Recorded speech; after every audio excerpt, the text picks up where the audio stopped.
Example of a cover photo, it's like it's not a square, it's rectangular. So cover photos, then they add cover photos, then drag and drop, then you can save it. This is also sourced from Facebook.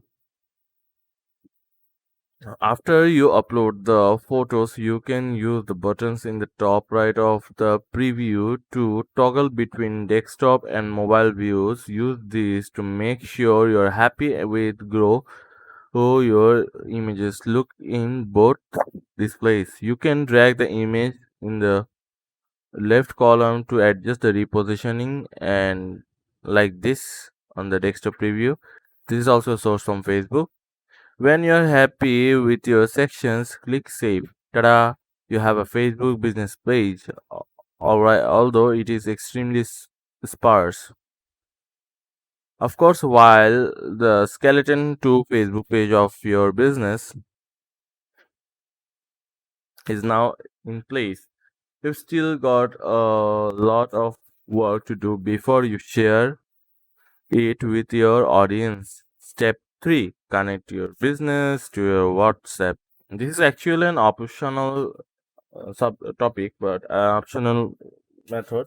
But I think it's very important because now these days some kind of buyers do not want to chat in Facebook. They want some legal numbers. So it is very good to communicate with the customer or the buyer or any kind of deals in the WhatsApp.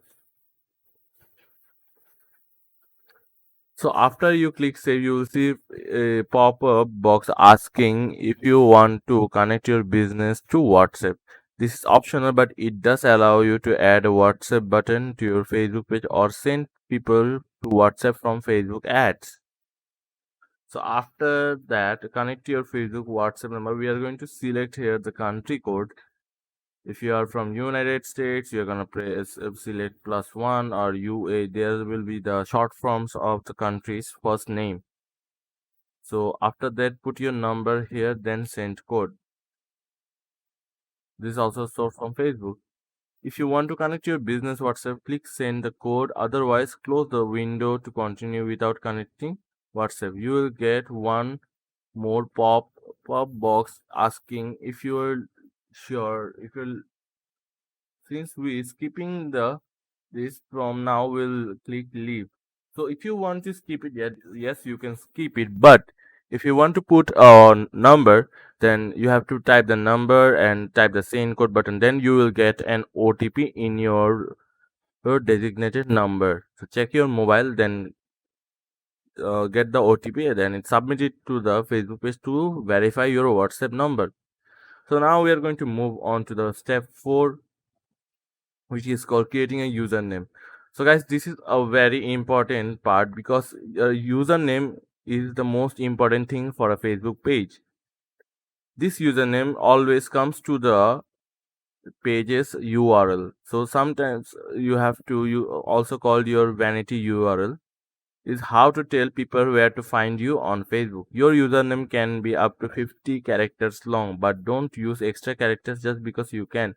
You want it to be easy to type and easy to remember. Your business name or some obvious variation of it, it is a safe bet. To create your username, click create username on the page preview. Enter the name you want to use. Facebook will let you know if it's available. If you get a green check mark, you are good to go. Click create username. It is easier for people to find your page in search when it has a unique username. Pages with usernames can also create custom URLs that let people quickly visit and message them. Just like there's an example, Olaf's large sandwich shop. So for this we can use the username Olaf's sandwiches. So this kind of usernames are not always available. You have to put an a number or a capitalization. But if you are in luck, then if your name Facebook page name is unique, you can try for the same one. After that, you will get a confirmation pop-up. Just click done. So now we are going to move to the step 5, adding